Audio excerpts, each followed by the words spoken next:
তোকে কে জ্বালাতন করে? মাম্মা বড় বেশি জ্বালাতন করে। আচ্ছা, এই মাত্র তো বললি মাম্মি আর পাপা, এখন বলছিস শুধু মাম্মি।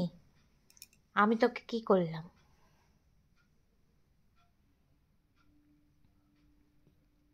তোকে আমি কথা বলছি,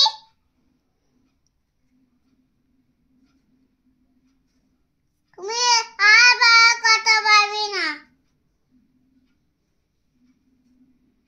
পাপাকে বাবাতো আর আমাকে বাবাতো। ও আচ্ছা, চলো। দিদিটা বাবাতো না, তুমি থাকা খা, তুমি ছোটটা খা।